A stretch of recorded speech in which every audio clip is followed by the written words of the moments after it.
This is Dr. Lisa Marie Bobby, and you're listening to the Love, Happiness, and Success podcast.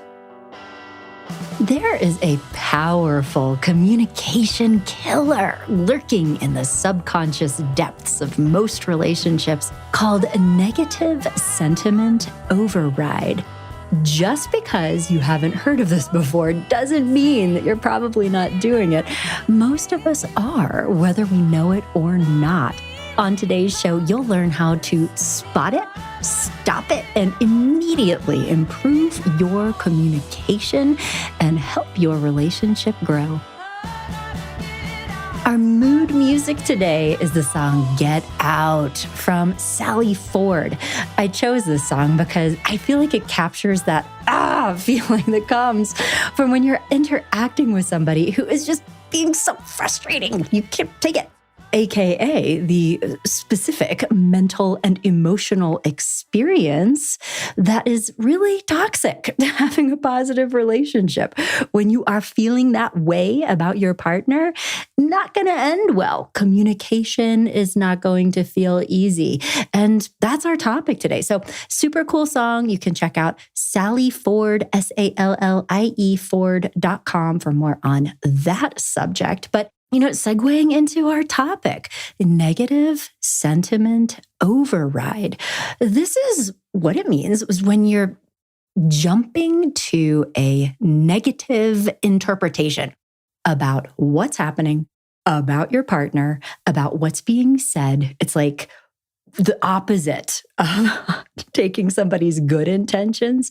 It's really like kind of looking at a negative interpretation of a relational situation, and that has consequences. And it's something that we're all vulnerable to doing because we do it automatically, we do it unconsciously, particularly if we've had not so awesome experiences in our relationship in the past. And everybody in a long-term relationship has had not so great experiences with their partner at some point in the past. Nobody is in a relationship with a perfect person. We are all weirdos. We do weird stuff. And being able to understand how those experiences have impacted us, how they have shaped our thinking, and then developing a very clear and conscious appreciation for the person our partner is trying to grow into, how we are trying to grow and evolve. That is the antidote, but it's hard to do. And the issue with negative sentiment override is that it is so common, it is so automatic, it really blocks and obscures not just relational growth and improvement, but it prevents the kind of healthy communication that is necessary for healthy relationships and relationship growth. And I wanted to make an episode on this topic because of you and what you're telling me. This is another one right from the suggestion box. I tell you what, we've had so many couples and individuals too, actually reaching out for relationship help at my practice, Growing Self. And, I just in looking through like what's going on in people's lives that's bringing them in, it's communication. We can't talk to each other. We're getting into these fights. The same things keep happening over and over. It's so annoying. We love each other, but we can't talk to each other. Please help. So I really wanted to make a podcast that addresses this super common and important experience. And I've mentioned this on other podcasts that I've done about communication, but even though communication is a super common and important pain point in virtually all relationships, the reason why communication feels hard and the path to improving it is often unique to a relation. Well, not, totally unique. There are a dozen different flavors of why communication problems happen. But knowing what is really at the core of the communication issues in your relationship then informs what needs to change in order to improve it, because the same strategy won't be effective for everybody. And so, there are common elements in communication. And oh gosh, there's an old writer who had a quote, I think, happy families are all the same, but unhappy families are all kind of their own thing. And it's sort of true with communication stuff.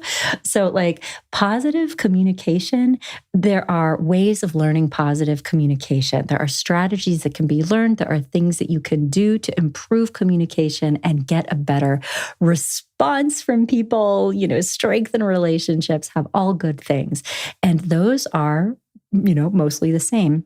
But when it comes to problematic communication, it really is important to do a little bit more careful digging to understand the unique kind of recipe for disaster that you guys are currently engaging in. And I say this, I'm a marriage and family therapist by trade. And so I've worked with a lot of couples over the years. And the different thing with marriage and family therapists that is quite unique among the helping professions is this systemic perspective and being able to get into the core dynamics that are creating problematic communication and problematic interactions. Because without that, when we try to teach like healthy relationship skills, we're like, okay, here's what to do to have a better experience. Even if you do those, if you haven't kind of addressed the engine of negativity at the core of it, the system will revert back really easily. And I say this, in addition to being a marriage and family therapist, I am also a licensed psychologist. I'm a board certified coach, and nothing in either of those training orientations would have prepared me to talk to you about what we're going to be talking about today, which are these relational dynamics. I am not wearing my psychologist hat when we're talking about this stuff. I'm wearing my MFT hat for your benefit. Okay, so let's jump into this topic and learn all about a negative sentiment override, how you can tell if it's happening in your relationship. And then if it is, I'm going to give you some actionable, very specific, concrete things that you can do like today to begin correcting this in yourself. And hopefully, you could share this podcast episode with your partner, see if they can relate to it. But, whether or not your partner engages in this work, if you're keeping your own side of the street clean with negative sentiment override, you can still really improve your relationship and have a much better experience in your communication because you are showing up in a different way. So I hope that feels very empowering to you, what we'll be talking about. Okay, so here are some signs that negative sentiment override, aka the communication killer, might be happening in your relationship. First of all, do you feel like you can't do anything right in your relationship? Like you breathe too hard and your partner's like, stop that. That would be an indication of negative sentiment override. Or do you kind of feel that way about your partner, that they are just frustrating? And not only are they being frustrating, they're probably doing it on purpose just to annoy you. That kind of mindset. That's how it feels when your relationship is suffering from that negative sentiment override. And even though this is a common thing that we're all kind of vulnerable to, it is so important that you are aware of this and that you take action to correct this ASAP, because if you don't, it can really, really damage a relationship. And if you let it go for too long, as unfortunately, many couples do, there's like a point of no return where this goes too far. It can really erode the fabric of a relationship. So it's important that this is on your radar. And so negative sentiment override, it's like this fancy, psychology term. I believe it was the Gottman's research, John and Julie Gottman, where negative sentiment override was identified as one of the principal things that is happening in unhealthy relationships that is making them so difficult and a major point of intervention for marriage and family therapists. And so what it means is that you have this entrenched negative view of your partner that is often so fast and so automatic that you're not even conscious of it. But it can happen either when you've had some bad experiences in the past with your partner, or with other people that you were with before your partner, or with your parents. So, these negative assumptions of what is happening don't necessarily have to come from the experiences in the specific relationship. You could have carried this into your relationship with you, depending on, what you've been through in your life. But if you have this, it will subtly shift the way you interpret what is happening in your relationship in a negative way.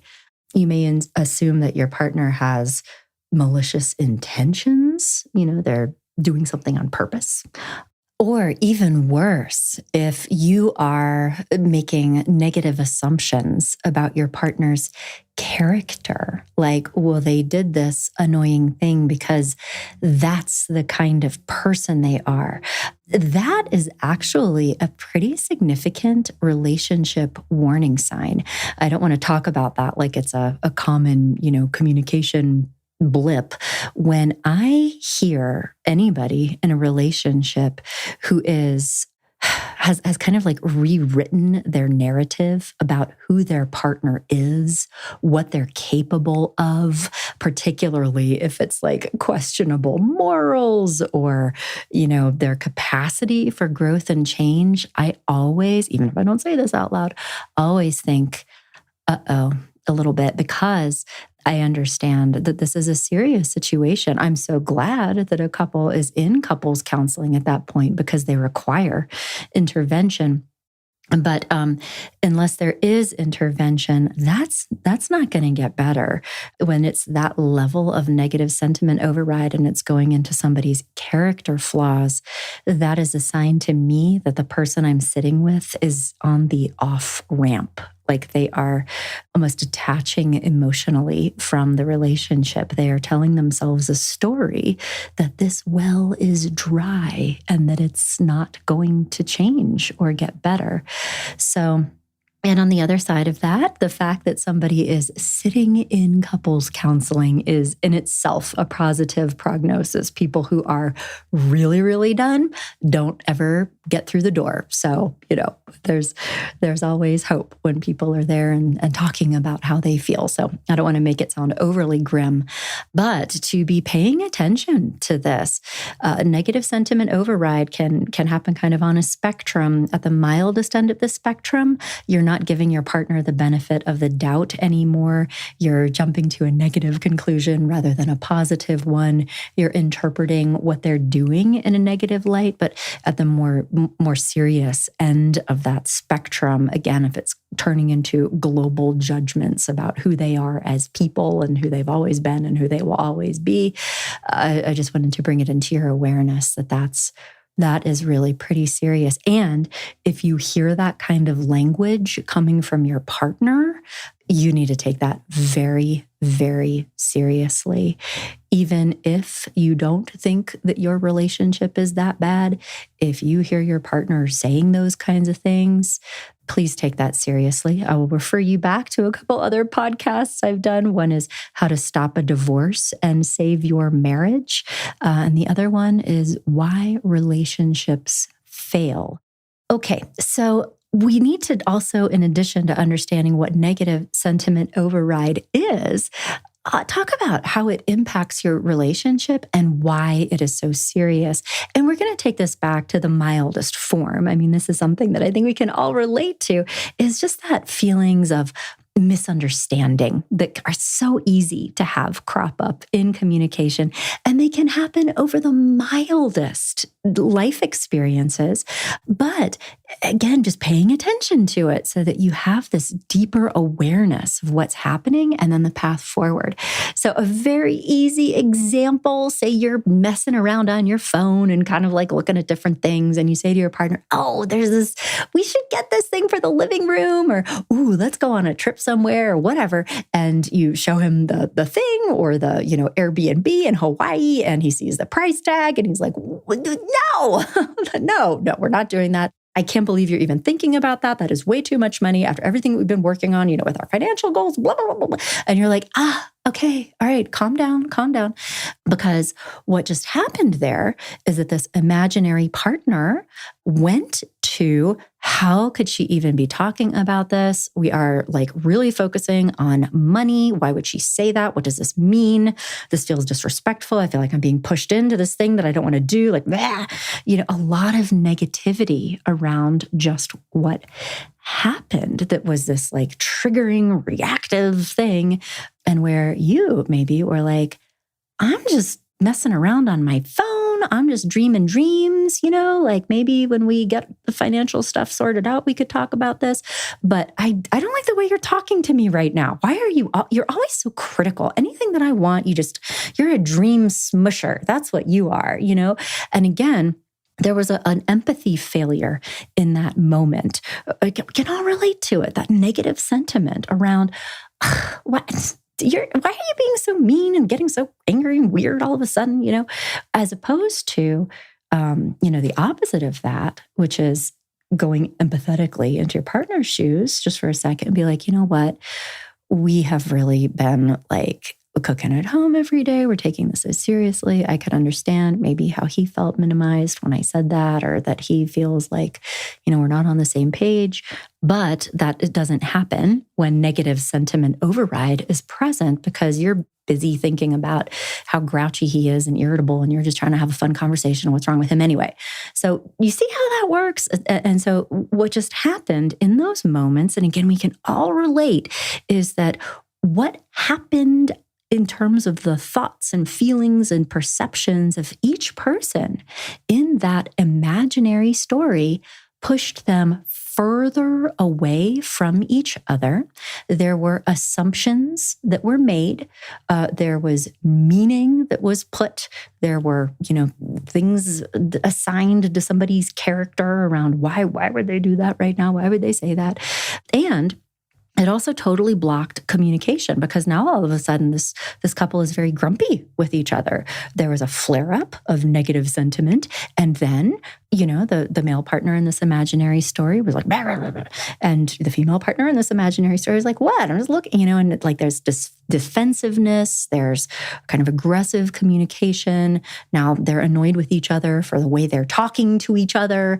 And all of this could have been prevented if these two had heard this podcast that you're listening to right now that explains the importance of negative sentiment override and being able to identify it in themselves when there's a flare-up. Or, that would be the first line of defense. And if that fails, being able to identify when it is happening in your partner so that you can then manage it effectively and repair the situation, right? Because whenever this flares up, it feels true. We are used to being informed through our own senses, what we see, what we hear, what's happening around us. This feels like the truth. And it's easy to miss the fact that we're all running stuff through our own filters. That's what creates negative sentiments or negative perceptions, is the way that we are interpreting things. And it can be difficult to gain awareness about the fact that that's happening. But that is truly the path of growth and to change this. So the very first step of creating change here is to increase your self-awareness.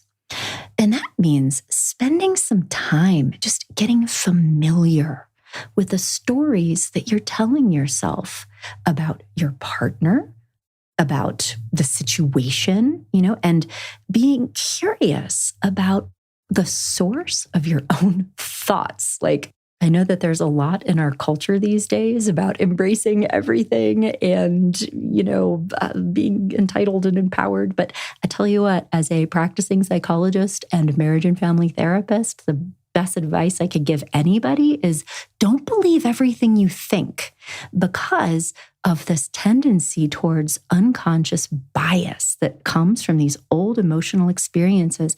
And, sometimes your first reactions to things are true, and you can trust your excellent judgment in these moments, but it is worth reflecting, and particularly if you're in a relationship with somebody that you care about, just getting very curious about where this is all coming from so that you can make sure that you're thinking through things accurately, you are acting with empathy, you are trying to put yourself into another person's shoes, you're using good emotional intelligence skills to manage the situation, even if you are right. So really digging into this self-awareness and being very familiar with your own habitual stories is how you can begin to change this dynamic. Because when you're aware of these stories, you can then see the influence they have on how you react and interact in the present moment. It comes from these thoughts, these mindsets. And the reason why is if you're not doing the self-reflection, you won't be giving your partner the benefit of the doubt. It will be easy to jump to conclusions that you're right and they're wrong, and you will behave like you're right and they're wrong. And those behaviors will then, influence the way that you communicate. And your partner is likely to have a negative reaction to that. And then they will behave in a more negative way towards you. And whatever that original thought was about who they are will then be confirmed.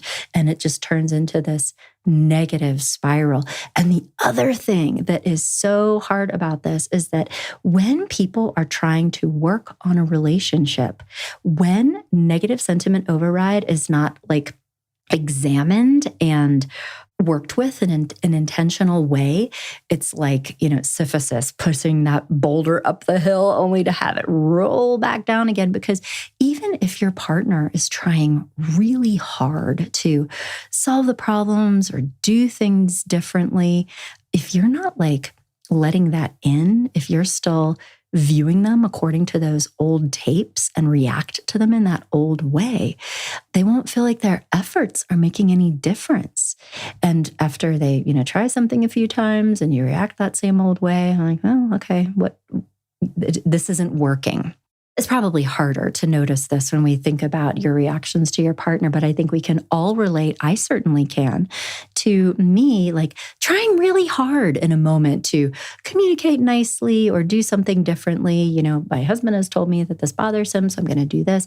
And still kind of being perceived in the way that I used to be versus, what's actually happening in this present moment. And that's not a nice feeling, right? I think we all want to be recognized for what we're trying to do, the things we're working on. I'm making an effort here. It's difficult to keep putting yourself out there in a vulnerable way if that isn't recognized even a little bit. And a negative sentiment override will make it very difficult to do that with your partner. And so that self-awareness is the very first piece. But then also I would just like to mention that this needs to be sustained over time. It's not like a one and done kind of thing. You can't flip a switch and banish all this pent up negativity or these old stories, because changing your narratives is pretty deep work. If you're changing your narrative about yourself, your partner, your expectations and relationships, what should be happening versus what is happening, right? That takes a lot of work over and over again to just even notice them, much less change them. But when you're able to do that, the payoff is huge, because if you do that, then you can shift into more helpful ways of thinking that will be very pro-relationship. It's almost like you get control of the situation back again. You have more agency and more options for how you respond to somebody in that moment rather than being influenced by these automatic negative beliefs that, just air quote, make you feel a certain way without reflecting on them. Okay, so that awareness and just being, cognizant of the fact that these narratives are happening is the most important first step. And then the next thing to do is really get in the habit of slowing down. So if you're having any kind of reaction, if you're feeling angry, defensive, if you're experiencing something as hurtful, or if you're feeling annoyed or irritated, for any of these reasons, just slow down and think about, what am I telling myself right now about the situation that is making me feel the way I am? And notice that language shift, because I didn't ask you to think about what your partner is doing right now that is making you feel upset. It is, what are you telling yourself about what is happening right now that is creating these feelings inside of you? And this is very, very important because it brings your power back. When you go into what's happening in my head right now, it is empowering. You are in control of that. And it also, the language that we're using, it is once again in your sphere of ownership. If you are having a reaction to your thoughts, what you are telling yourself about what's happening right now, that is within your control to evaluate, reflect upon, experiment with changing. And it is opposite of this very disempowering stance that people, particularly those who have a lot of that negative sentiment override, take in their relationship, which is blaming their partner for what is happening, how they're feeling. If you only did XYZ, then I would feel differently. That is so disempowering. That what do you do with that? The only thing you can do with that is try to demand that somebody else change. You be different. Here's what I need from you. If only you could do all of these things, then our relationship would be better. And that is the source of so much pain and conflict in relationships compared to, that self-reflection and taking responsibility for how you are showing up in a relationship. It may be true that the relationship cannot grow. That happens sometimes. Maybe you are actually in a relationship with somebody who is not willing to grow with you and do the kind of work that I'm describing. But you will never find out if the only way that you have of trying to improve your relationship is by insisting that the other person take full responsibility for everything that happens and be the one to change. So it's hard to do. It's definitely a shift in not just the way we're relating to our partners, but the way we're relating to ourselves. And that is the way. So slowing down in those moments. And you can just say that. I would love it if both you and your partner listened to this podcast about negative sentiment override and it turned into a situation where you are able to say, I do that sometimes. Sometimes I start telling myself stories about what's happening and it's not helpful to our communication. It makes me feel worse than I need to. And so here's what you can expect from me going forward. When I notice myself doing this, I'm going to say something in the moment. And I'm going to ask you just for a few minutes, maybe I'll go do some journaling or thinking, because I want to make sure that I have my thoughts straight before I just keep, plunging forward into a communication thing that is not going to end well. So slowing down. Then it's also really important, in addition to working on this self-management kind of work that I've been describing, to not in the heat of the moment, but after the fact, do some quiet reflection to think about whether or not there is unfinished emotional business in this relationship that needs to be addressed, or if there is unresolved conflict that is just never been attended to. Because the other reason for negative sentiment override patterns is if you've had bad experiences with your partner in the past. Maybe there has been an attachment rupture or a betrayal of trust, or you've gone through something hard that does not feel quite resolved for you. That could be part of this negative sentiment override. Or if there have been long-standing patterns of not being able to find constructive solutions to old conflict, then it could be around feeling like your partnership is out of balance. One of you is maybe doing more than the other. It could come from feeling emotionally invalidated by your partner on a regular basis if you're not getting your needs met in your relationship. And, many couples have tried to talk about these things, but unfortunately, they only come up in the heat of the moment, right? Most of the time, it's fairly neutral. We're okay. So why should I bring up how hurt I was about something that happened 3 weeks ago? I just need to keep going, which again creates stability in the moment. But you're kicking the can down the road, and over time, it turns into these negative thoughts, negative feelings, negative automatic assumptions. That is the byproduct of not successfully addressing things authentically and vulnerably when they come up, because these things are important, and I think that one of the mindsets here that can really create so much problems in relationships, I think we're socialized to believe that air quote conflict in a relationship is a negative thing, that it's bad, and that conflict means having disagreements, having passionate conversations about things that we disagree about, having differences of perspective, talking about our feelings when it's painful, or when, the other person is maybe feeling hurt or upset by what it is that we're saying. These kinds of moments can get lumped into this global, conflict umbrella, when the reality is that these kinds of vulnerable, authentic, very real moments when we're talking about the things that are important to us, the times that we have felt pain or disconnection or hurt or lonely in our hopes for how things could be different.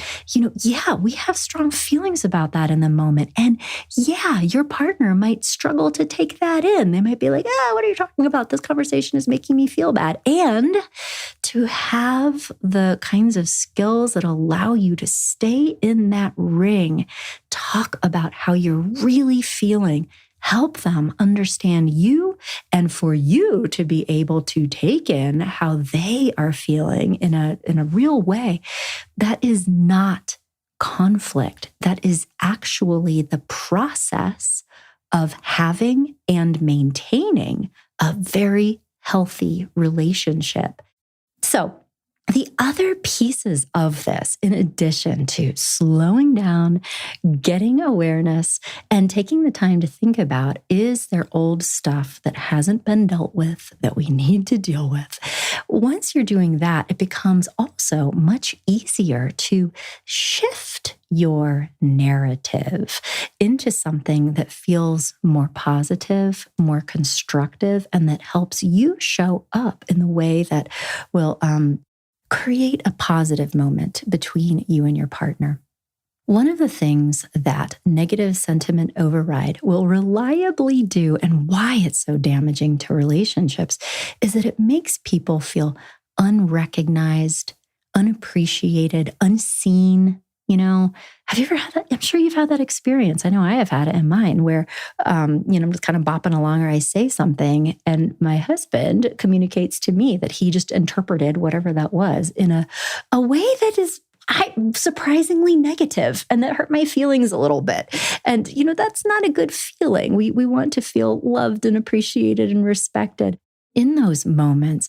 And we all have our ups and downs, but if this becomes habitual, if you're getting this feedback from your partner, if your partner is kind of showing you that they don't think well of you, they don't respect you, they don't value your opinion, they don't think that you have good intentions, maybe they don't think that you're a good person, that can make you start feeling kind of hopeless. It makes you feel like the relationship is emotionally unsafe, like you withdraw, right?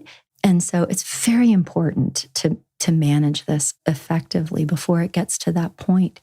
So the thing to do here, noticing it's happening, slowing down, healing the old wounds, but then thinking about what is a new story that involves my conscious appreciation of my partner right now.